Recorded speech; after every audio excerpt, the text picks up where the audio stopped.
Welcome back to the show, everybody. Over the last month, we've been building the frame and rear suspension on my Honda Three Wheeler conversion bike. Now this week, it's new engine day. I recently picked up an electric start ATC 125M engine out of a boneyard, and I'm keeping my fingers crossed that she's going to be a runner. So let's not waste any time, and let's see what kind of a mess I got myself into this week.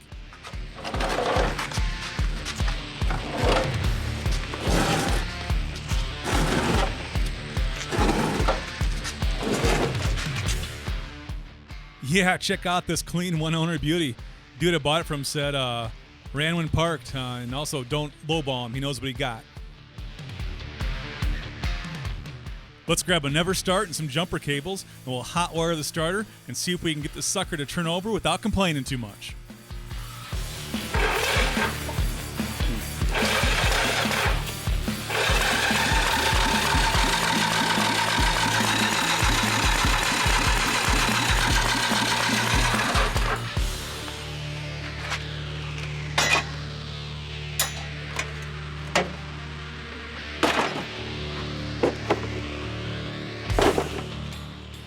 I just need to grab an ignition, a coil, an intake, and a carb, and we'll see if this Honda wants to be a Honda.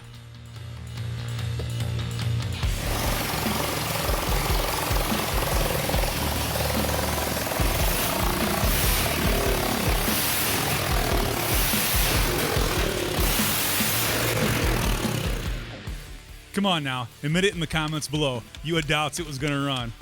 No, don't worry, so did I. Honestly, I was shocked. The engine was sitting buried half in the mud, missing the intake, pull start, and spark advancer cover for how many decades it was sitting there, and it just fires up and goes.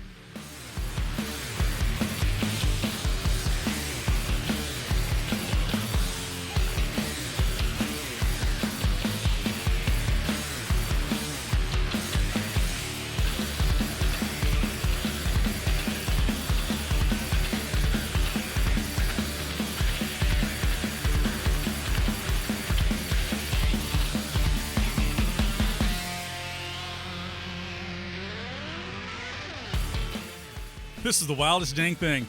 The engine got all the RPMs, it didn't smoke, didn't leak, and it got all the gears. I figured there was no point in tearing anything apart. I'm just going to paint it up, throw it in the bike, and just send it.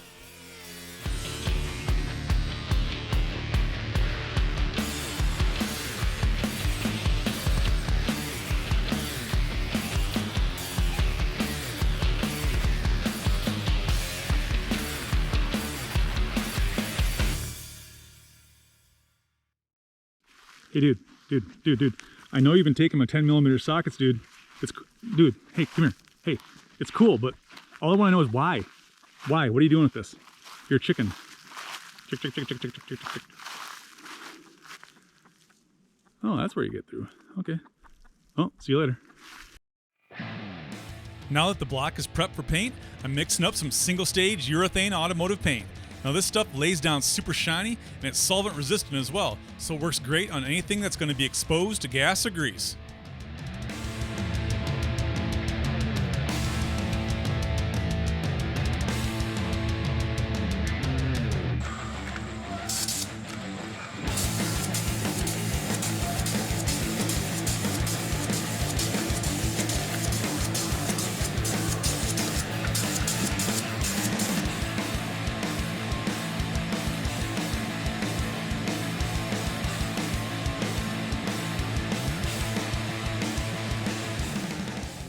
Now normally if I was restoring a bike, I'd take the case and top end apart and I'd paint everything individually, and then I'd throw on some new gaskets and hardware. But since this is just going to be a rider that I'm just going to beat up, I figure a masking job is good enough. And besides, I don't want to jinx my cherry, perfectly running engine.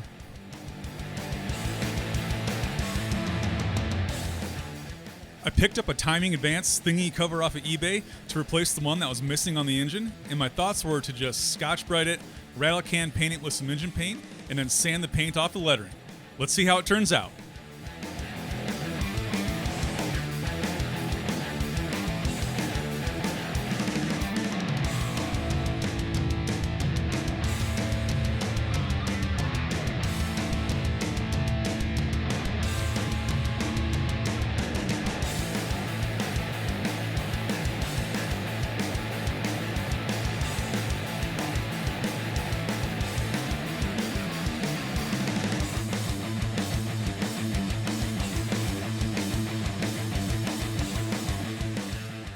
There, that's going to look great.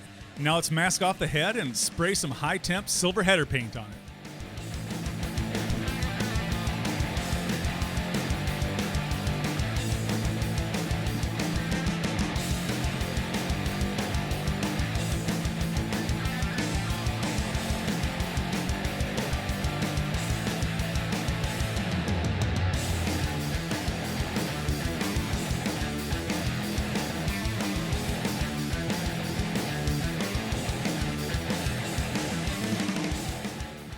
Now that the head is dry, I'm masking it off so I can paint the cylinder.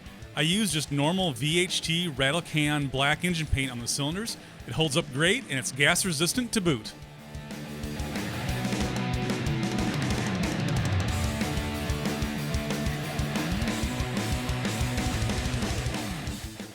Yeah, that's looking pretty sharp. Now let's get the masking tape off and go to town on some of the tiny details.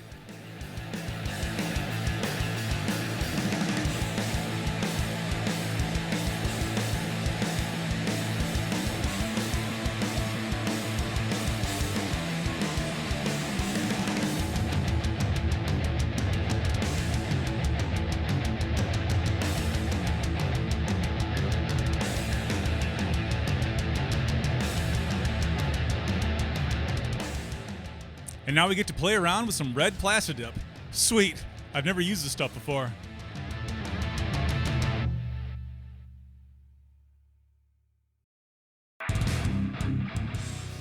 Nice, it's really coming together great. But let's not give up quite yet. There's a lot of detail work we can do to really set it off. The high-low range selector was missing its original covering, so I figured it'd be a perfect time to try Plastidip in a can for the first time ever. And heck, might as well dip my generic brake levers while I'm at it and try to make them look a little more factory. Yeah, that red dip's gonna look great. Now let's see if I can remember how to put the sub-transmission back together.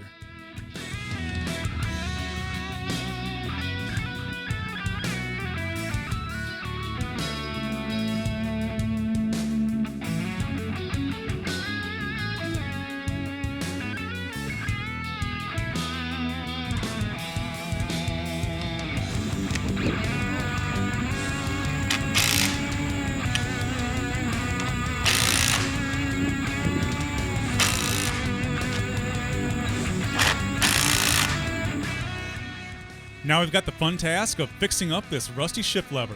I recently built a little nickel plating rig from scratch, and I want to see if I can fix up rusty chrome parts at home to a chrome-like finish. And this is a perfect bike for my first test.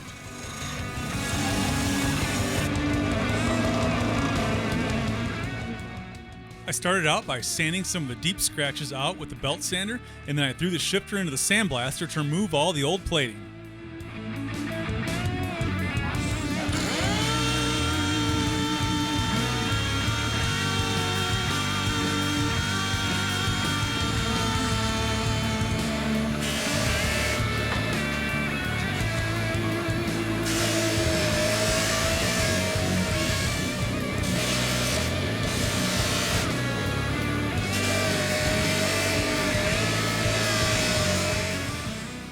We're kind of getting close, but we're going to need to do a lot more buffing.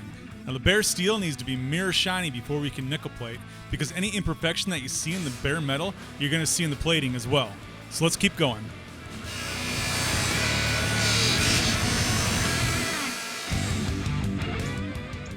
Now that's closer. Now I'd polish it up a little bit more if this was a show bike, but this makes me more than happy for a rider. And also, I was thinking about making a video on how I set up my nickel plating rig and maybe polish up a rusted out chrome throttle or something like that as an example. So please let me know in the comments below if you want to see a video like that, and I'll start putting together some ideas.